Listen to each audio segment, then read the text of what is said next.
Bien. Donc nous continuons.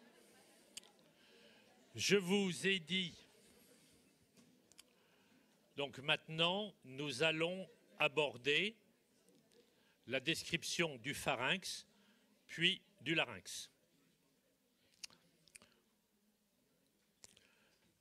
Cette diapositive est une représentation de la face postérieure du pharynx. Donc, on se trouve au niveau du rachis, regardant vers l'avant, et donc on aperçoit la face postérieure des muscles péripharyngiens. Vous voyez que ces muscles il existe plusieurs muscles qui vont se recouvrir un peu les uns les autres, un peu selon l'aspect d'ardoise ou de tuile. Ces muscles décrivent globalement une gouttière qui est concave vers l'avant. Ces muscles péripharyngiens vont s'insérer en haut sur la base du crâne. Je n'entre pas trop dans les détails. Il y a des muscles donc péripharyngiens, supérieurs, moyens et inférieurs, puis latéralement les muscles stylo-pharyngiens qui dépendent de la partie tout à fait interne du diaphragme stylien que nous avons vu lors des premiers cours. On va maintenant ouvrir cette paroi postérieure, médiane, pour voir d'arrière en avant comment se situent ces structures. Donc, cette paroi musculaire a été incisée, elle est réclinée sur le côté. Voici le bord libre de chaque côté de ce qui a été incisé. Et nous apercevons, d'une part, à la partie supérieure, le nasopharynx et dans le prolongement, les fosses nasales que l'on aperçoit par l'intermédiaire des choanes, qui sont les orifices de communication des fosses nasales avec le nasopharynx. En dessous, voici la face postéro-supérieure du palais mou, ou voile du palais. Puis, sous le bord inférieur du palais mou, nous apercevons la langue avec la partie tout à fait postérieure de la langue mobile, le V lingual, puis la base de langue. Plus bas, nous apercevons l'orifice supérieur du larynx, formé en avant par le cartilage de l'épiglotte et en arrière par ce que l'on appelle la margelle laryngée, donc qui donne ouverture au larynx. Si je représente une flèche, eh bien,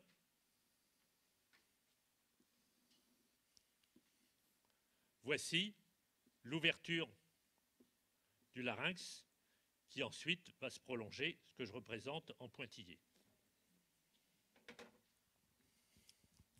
Et latéralement, de chaque côté du bloc laryngé, nous avons ce que l'on appelle les sinus piriformes, c'est-à-dire en forme de poire, de la partie inférieure du pharynx.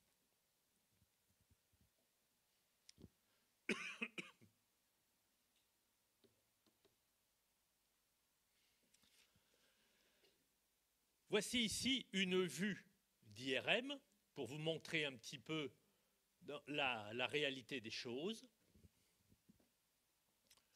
Voici la mandibule, la masse de la langue,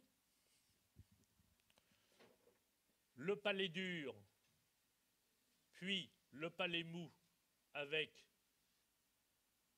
la luette. Voici le palais dur, la langue, puis, donc ici la base de la langue, puis l'épiglotte, dont je suis les contours, et le larynx. L'orifice supérieur du larynx est à ce niveau. Voici maintenant, nous sommes à l'intérieur du larynx, puis la trachée. Quant à l'ésophage, il est situé en arrière, derrière le bloc laryngé, à hauteur de C6. L'ésophage démarre pratiquement à ce niveau. Voici le bord postérieur du pharynx.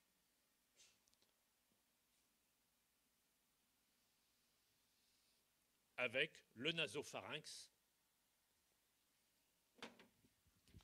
au-dessus et en arrière du voile du palais.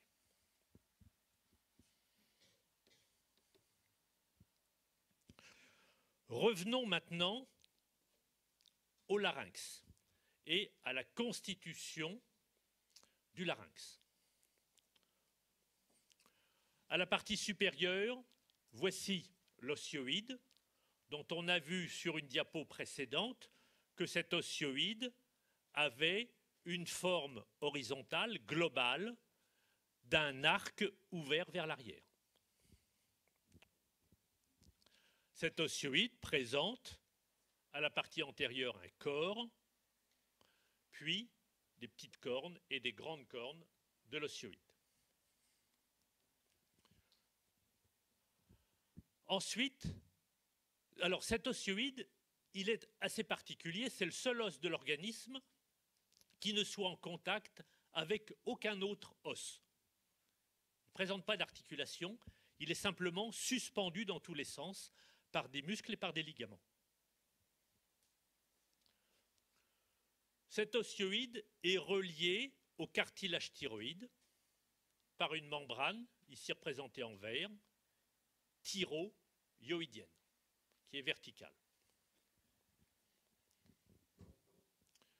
Ensuite, premier cartilage du larynx que nous allons décrire, le cartilage thyroïde. Ce cartilage thyroïde a la forme d'un angle dièdre ouvert vers l'arrière, présentant deux ailes ou deux faces de chaque côté de la ligne médiane.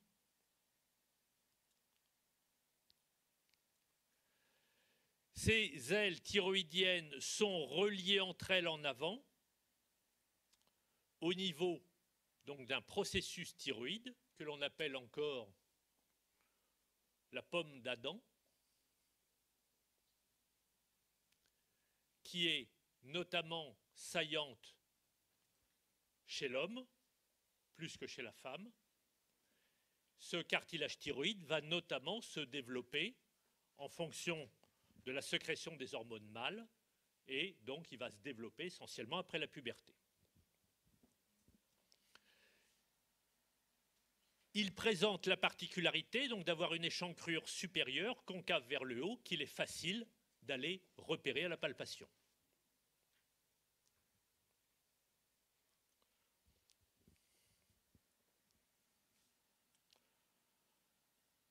Deuxième cartilage à décrire, le cartilage cricoïde. Ce cartilage cricoïde, il a la forme d'un anneau étroit en avant et présentant une plaque postérieure nettement plus haute. Voici le cartilage cricoïde. ici en vue antérieure, donc avec un anneau antérieur et inférieur relativement étroit, et une plaque postérieure beaucoup plus volumineuse. On le compare un peu à une bague avec un anneau antérieur simple et puis une plaque comme le chaton d'une bague plus large en arrière. Il présente 4 surfaces cartilagineuses. Habituellement, les surfaces cartilagineuses, on les représente en jaune, je vous les représente en bleu, peu importe. Voici les surfaces cartilagineuses du cricoïde avec le cartilage thyroïde. Puis, à la partie tout à fait supérieure du chaton cricoïdien, on a deux autres surfaces cartilagineuses. Surface cartilagineuse entre ce cartilage cricoïde et les cartilages aryténoïdes. Aryténoïdes, A-R-Y-T-E-N-O-I-D-E-S.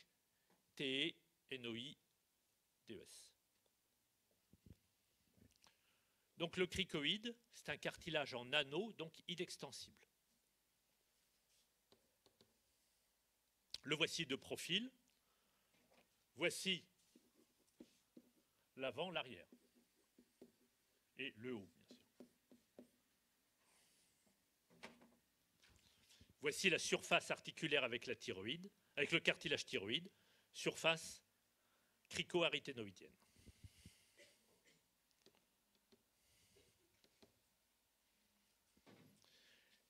L'épiglotte. L'épiglotte, troisième des cartilages laryngés. Cette épiglotte a globalement une forme de raquette avec une partie large supérieure, avec un bord libre. Ce bord libre étant saillant dans la cavité pharyngée.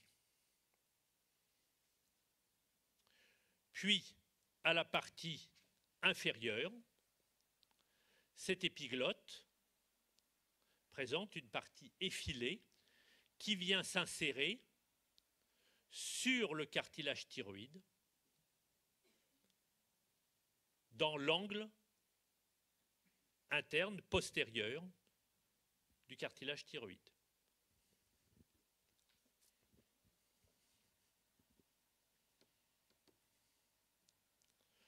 Voici maintenant sur une coupe sagittale médiane ces différents cartilages.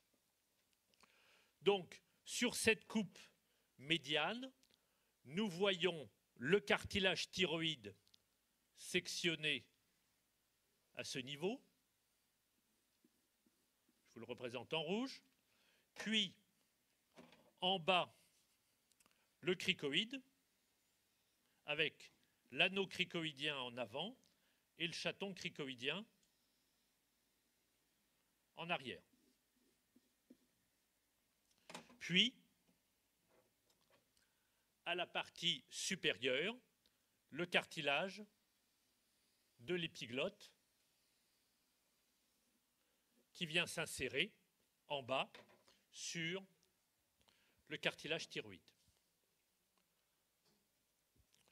Pour repère, ici, en haut, nous sommes au niveau de la base de la langue. L'avant est vers votre gauche, l'arrière. Ici, nous sommes dans la cavité pharyngée. Voici le bord libre supérieur de l'épiglotte. Et cet espace situé entre l'épiglotte et la base de langue, on appelle cela les vallécules, petites vallées, les vallécules de part et d'autre de la ligne médiane, donc entre épiglotte et base de langue.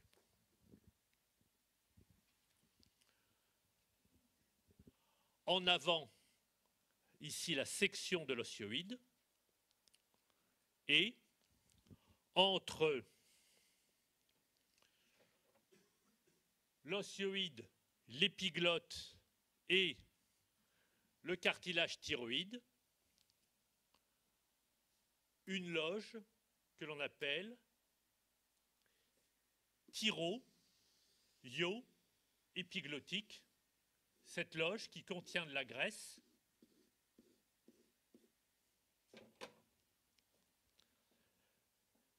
elle est importante à connaître car en cas de tumeur locale, il faut toujours penser à vérifier l'aspect de cette loge graisseuse pour voir si elle est envahie ou non par la tumeur, ce qui change le principe de prise en charge du patient, le type de prise en charge chirurgicale. Globalement, retenez que l'épiglotte, dans la déglutition, va servir de couvercle au larynx en se rabattant en arrière, pendant que le larynx, lui, est ascensionné à sa rencontre.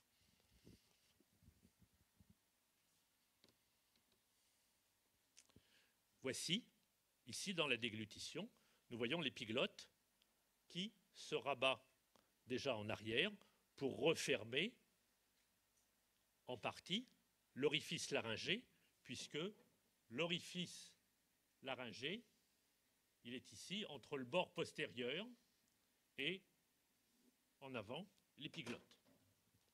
Si on veut limiter les fausses routes, eh bien, il faut protéger le larynx lors de la déglutition.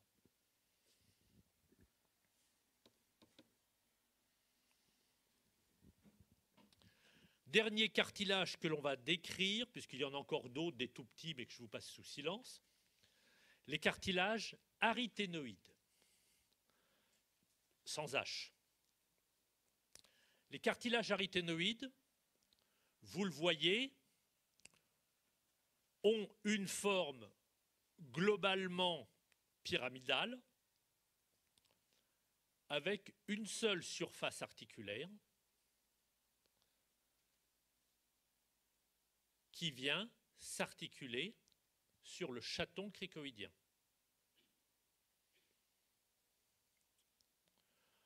Comme ces cartilages n'ont qu'une seule surface articulaire, ils vont être relativement mobiles, et ce que l'on va revoir sur d'autres diapositives.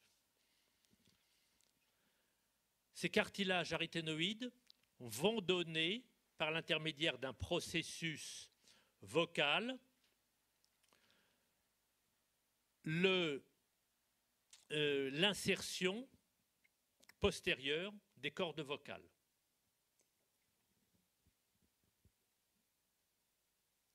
Et puis sur un autre processus qui est plus externe, ou processus musculaire, il va y avoir insertion de muscles qui vont mobiliser ce cartilage aryténoïde.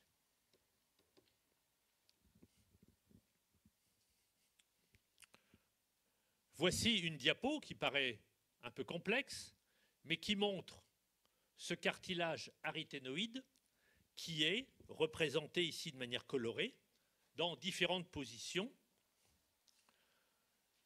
Ici, voici la face antérieure du chaton cricoïdien, l'apophyse vocale, et l'on voit, selon l'axe de rotation des aryténoïdes, les apophyses vocales qui viennent au contact l'une de l'autre, le larynx est fermé, ou au contraire qui s'écartent, le larynx est ouvert. Et puis, ces cartilages aryténoïdes peuvent plus ou moins basculer ou être en tension plus ou moins importante. Donc, à retenir simplement que ce sont des cartilages très mobiles qui vont mobiliser les cordes vocales et les tendre plus ou moins.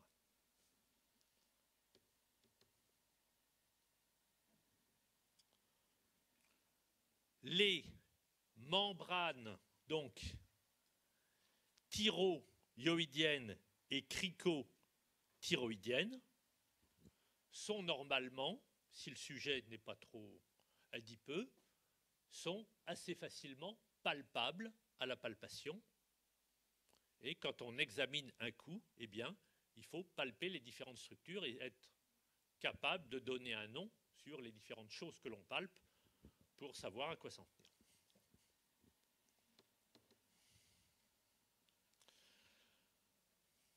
Cette autre vue est peut-être un peu plus complexe. Elle vous montre la face postérieure du larynx.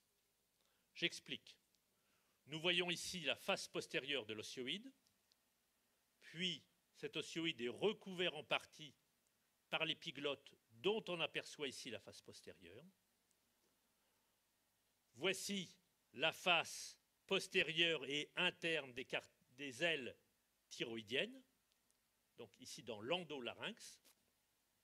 Puis, là, souligné en rouge, le bord supérieur du chaton cricoïdien sur lequel s'articulent donc les aryténoïdes.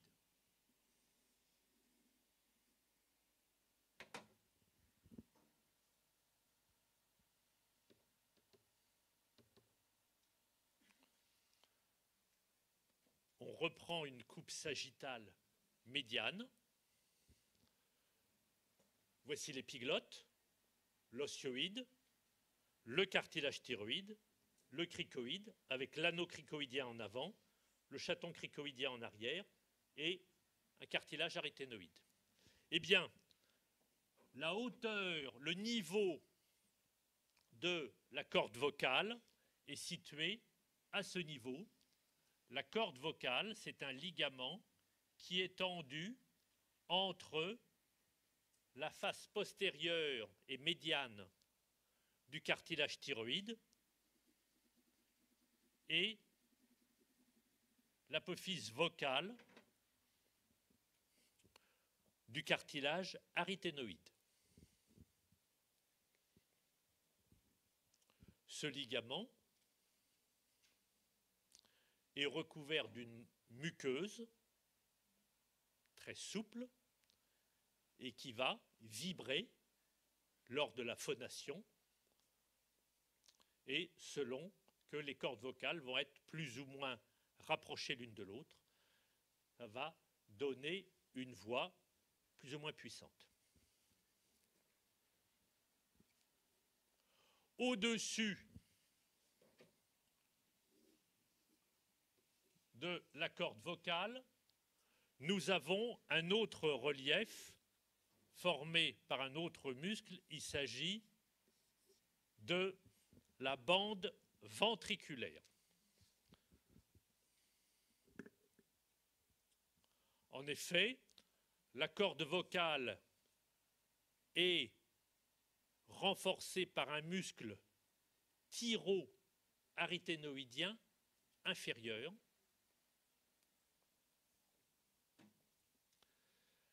La bande ventriculaire étant formée par le relief d'un muscle thyro-aryténoïdien supérieur. Et entre les deux, il y a un diverticule que l'on appelle le ventricule laryngé.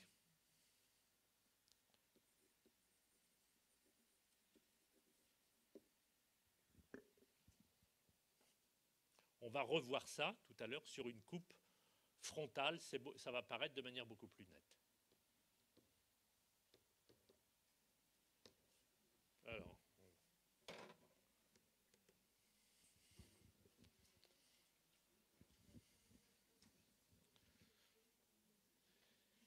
voici ici une vue postérieure du bloc laryngé.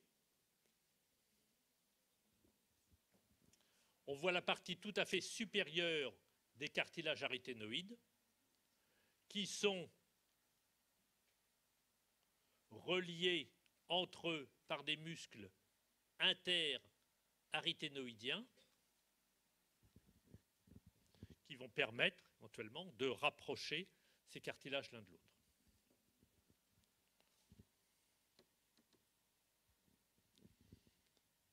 Alors, voici une vue qui permet de mieux comprendre la disposition de cette structure. Il s'agit non pas d'une simple coupe, mais d'une vue-coupe vue par l'arrière. Le plan de coupe frontale passe par le larynx. Voici les cordes vocales. Et donc, on voit le relief des cordes vocales avec le muscle thyroarythénoïdien inférieur, ce muscle, ces cordes vocales qui font saillie à l'intérieur de la cavité laryngée. Ces cordes vocales, elles sont unies en avant et elles vont aller en divergeant, en s'écartant plus ou moins l'une de l'autre en arrière vers les cartilages arythénoïdes. Au-dessus, voici le relief des bandes ventriculaires.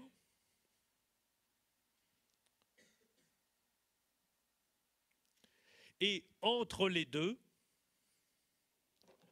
les ventricules laryngés qui sont plus ou moins profonds.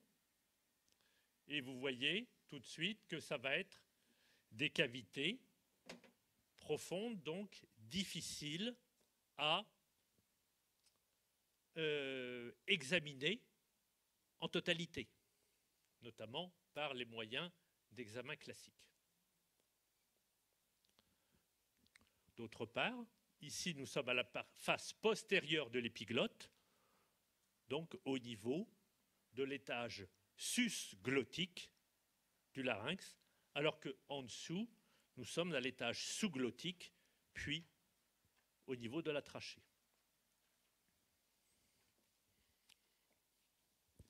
Qu'est-ce que l'on appelle la glotte? Là encore, évitez les confusions terminologiques. La glotte, c'est un espace, ça n'est pas une structure. La glotte, c'est l'espace situé entre les cordes vocales. À ne pas confondre avec l'épiglotte, ni avec l'uvula ou l'uette, s'il vous plaît.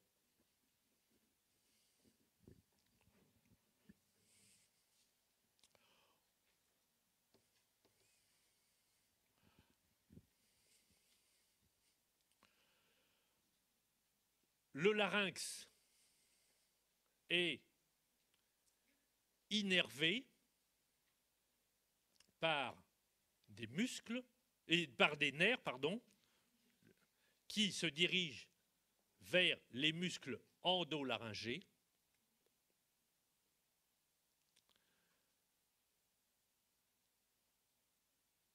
Tous les muscles du larynx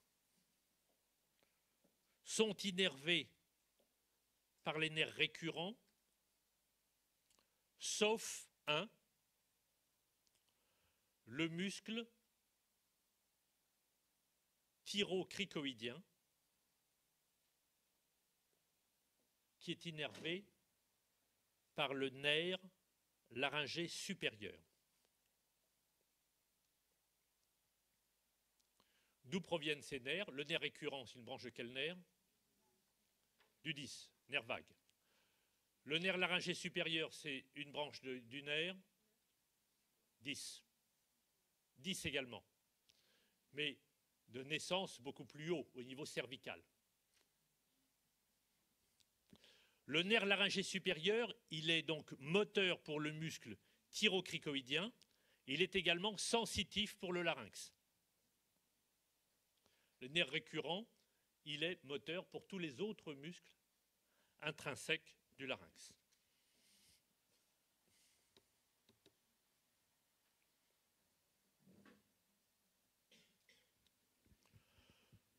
D'autre part,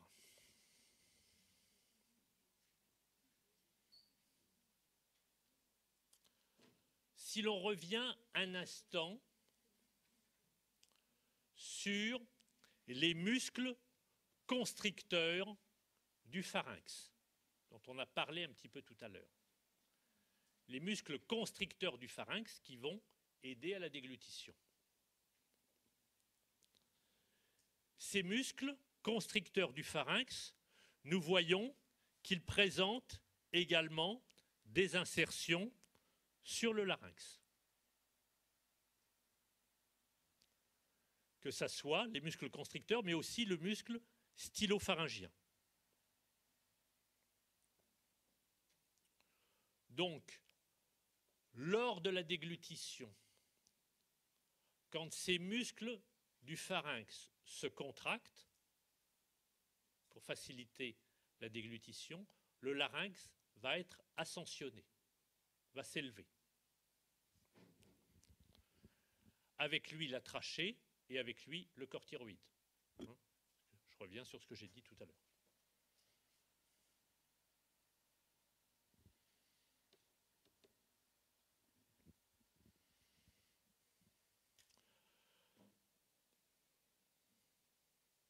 Voici maintenant les rapports du larynx avec les vaisseaux et avec les nerfs.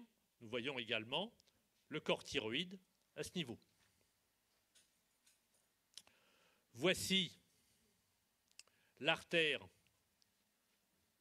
thyroïdienne supérieure qui se dirige vers le pôle supérieur du lobe thyroïdien. Puis l'artère laryngée inférieure qui provient du tronc thyrobicervico-scapulaire et qui se dirige vers le pôle inférieur du lobe thyroïdien.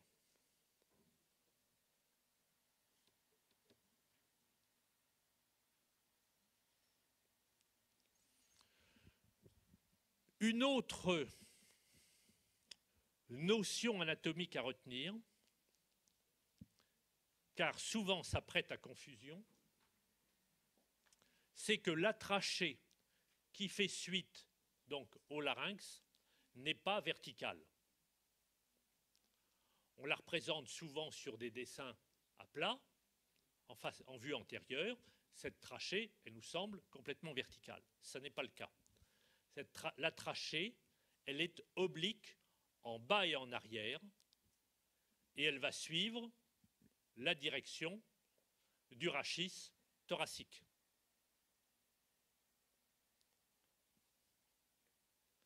Quel est l'intérêt de savoir ça? Eh bien,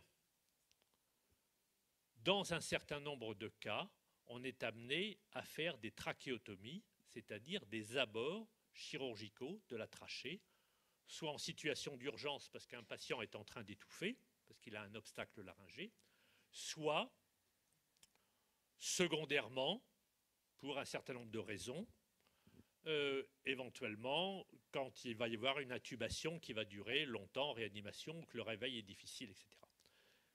Notion, voici le cartilage thyroïde, l'anneau cricoïdien, puis la trachée. Ici, la peau et le sternum. Plus on baisse, plus la trachée va être profonde.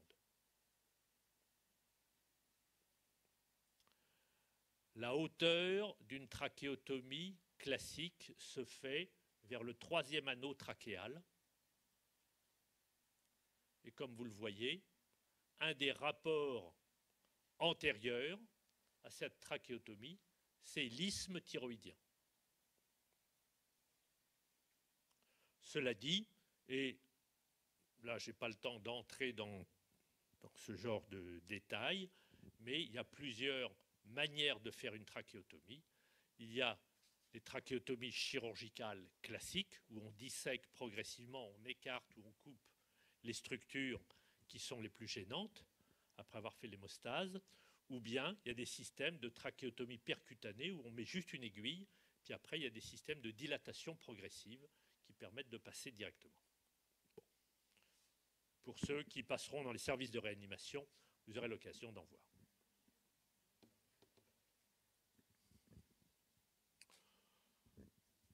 Je reviens là sur cette diapositive montrant les différents mouvements des cordes vocales, enfin les différents mouvements, pardon, des cartilages aryténoïdes qui sous-tendent donc les cordes vocales. Eh bien, Voici ici, en projection supérieure, les cordes vocales et les différents muscles qui interviennent sur l'endolarynx. Voici ici, hachuré en rouge, le cartilage thyroïde. Puis, en vert,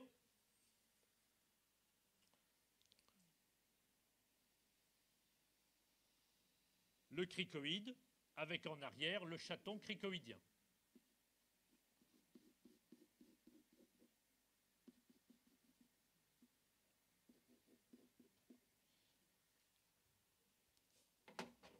Ici, souligné en bleu, les cartilages aryténoïdes.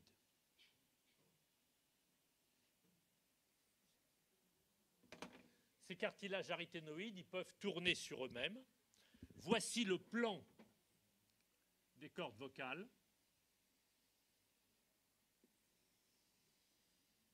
Ces cordes vocales qui sont unies en avant sur la face postérieure du cartilage thyroïde et qui s'insèrent sur les apophyses vocales, les aryténoïdes. Et puis là, vous avez un certain nombre de muscles qui vont permettre de mobiliser les cartilages aryténoïdes dans les différents sens. Un seul muscle, le muscle thyro-cricoïdien, est innervé par le nerf laryngé supérieur. Tous les autres muscles du larynx sont innervés par le nerf laryngé inférieur ou récurrent, que je vous ai déjà dit tout à l'heure. C'est simplement une nouvelle illustration.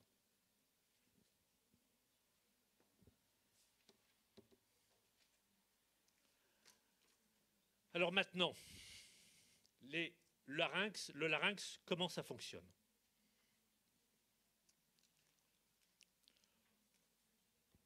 Les deux cordes vocales sont unies en avant, ici, comme mes deux index.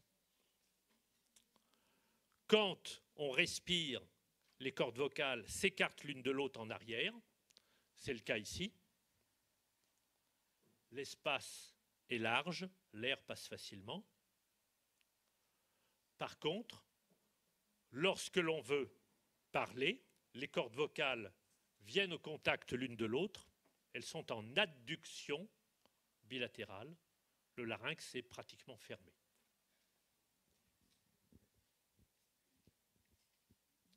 Et puis, il y a les différentes positions intermédiaires. Il faut savoir que les muscles du larynx sont extrêmement bien innervés, puisqu'il y a environ 1 neurone par fibre musculaire. Alors que pour la plupart des muscles de l'organisme, chaque fibre musculaire chaque neurone va innerver un plus ou moins grand nombre de fibres musculaires. Là, il y a une innervation extrêmement fine, extrêmement précise, qui va permettre justement toute la finesse de la voix, de la modulation de la voix. Lorsque l'on examine du point de vue endoscopique un patient, voici comment se présentent les cordes vocales. Elles sont blancs nacrées à l'état normal, alors que les bandes ventriculaires, ici, apparaissent rosées, comme le reste de la muqueuse. Voici en avant l'épiglotte qui apparaît, et en arrière la margelle laryngée. Ça, c'est un examen fait au miroir. On met au fond de la bouche, dans le pharynx, un miroir avec une source lumineuse qui permet de voir ce qui se passe en dessous. Ou autre solution, on passe un fibroscope dans le nez qui permet d'aller voir pratiquement la même chose.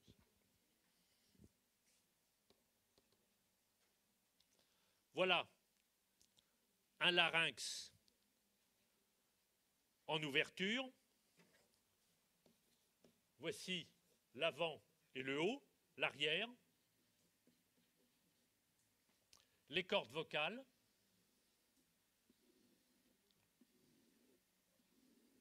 la face postérieure de l'épiglotte, le sommet des cartilages aryténoïdes, ici les bandes ventriculaires.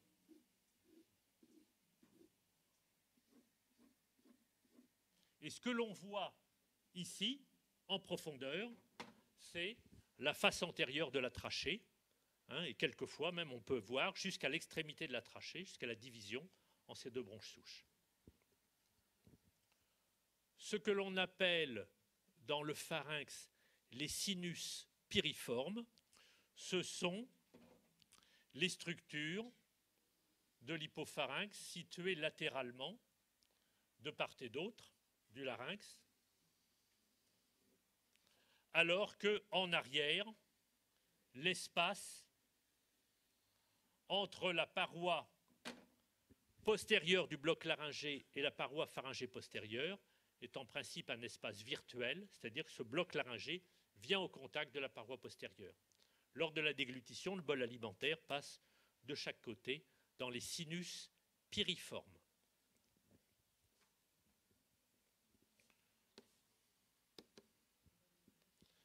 Voici maintenant un larynx en phonation,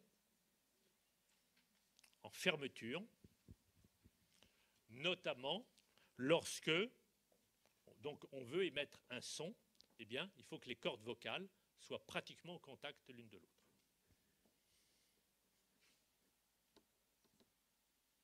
Je reviens sur la photo que je vous ai montrée précédemment.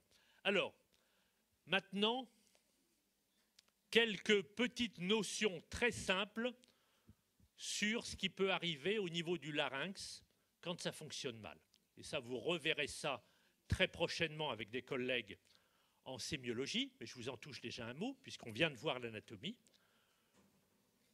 On a dit que pour respirer, les cordes vocales devaient s'écarter l'une de l'autre, elles devaient être en abduction, ABD, abduction. Par contre, en phonation, les cordes vocales sont en adduction, A2D, au contact l'une de l'autre. Maintenant, qu'est-ce qui se passe en cas de paralysie? Si vous avez une paralysie d'une corde vocale, cette paralysie peut être en abduction, en ouverture, ce qui signifie que lorsque le patient respire, le larynx est largement ouvert. Lorsqu'il parle, il n'y a qu'une corde vocale, la corde vocale normale, qui revient en position médiane. Le larynx reste ouvert et la voix manque de puissance. Donc le patient respire bien, mais parle mal. Il parle comme ça parce qu'il y a une grosse fuite d'air qui fait que la voix manque de puissance. Deuxième éventualité, la corde vocale qui est paralysée peut être paralysée en adduction, en position médiane. Quand le patient respire, son larynx ne s'ouvre qu'à moitié, mais en règle générale, sauf s'il ne fait pas un effort physique important, ça n'entraîne pas de troubles ventilatoires. Quand il veut parler, la voix est assez bonne parce que les deux cordes vocales sont pratiquement au contact l'une de l'autre. Il a une voix presque normale. Troisième hypothèse, deux cordes vocales sont paralysées. Si deux cordes vocales sont paralysées en abduction, le patient respire bien parce que son larynx est grand ouvert. Le patient ne parle pas puisqu'il a une aphonie complète. Il ne sent rien. Aucune puissance sonore. Et troisième problème, pendant la déglutition, le larynx reste ouvert et il y a des gros risques de fausse route importantes avec des pneumopathies, ce qu'on appelle des pneumopathies de déglutition, parce qu'il avale de travers aliments qui vont l'infecter. Quatrième hypothèse, redoutable également, c'est la paralysie bilatérale du larynx en adduction. Les deux cordes vocales sont en position médiane ou paramédiane. Qu'est-ce qui se passe? Étonnamment, et de manière faussement rassurante, le patient parle bien, puisque les cordes vocales sont pratiquement au contact. Par contre, le patient respire mal, puisqu'il n'arrive pas à ouvrir son larynx, et il va présenter ce que l'on vous redéfinira comme une dyspnée laryngée, c'est-à-dire une bradypnée, c'est-à-dire un ralentissement respiratoire à la phase inspiratoire, avec comme résultat un bruit inspiratoire que l'on appelle encore cornage et un tirage. Un tirage, c'est le creusement du creux sus-sternal et des creux sus-claviculaires, puisqu'il y a une augmentation de la dépression intrathoracique, puisque l'air n'entre pas suffisamment vite. Et ça donne ce que je vais vous mimer et qui est une chose à retenir parce que vous verrez des patients dans cet état-là, des patients qui viennent vous voir, ils font très peu d'efforts, ils parlent relativement bien et puis ils respirent comme ça. Voilà tout à fait le bruit que fait un patient en dyspnée inspiratoire. Alors ça en fait peut-être rigoler certains, mais c'est un patient qui est en très mauvais état, qui risque d'étouffer, de mourir, si on ne fait rien de manière très rapide. Hein? Voilà. Eh bien, on en reste là. Si vous avez des questions, je vous écoute.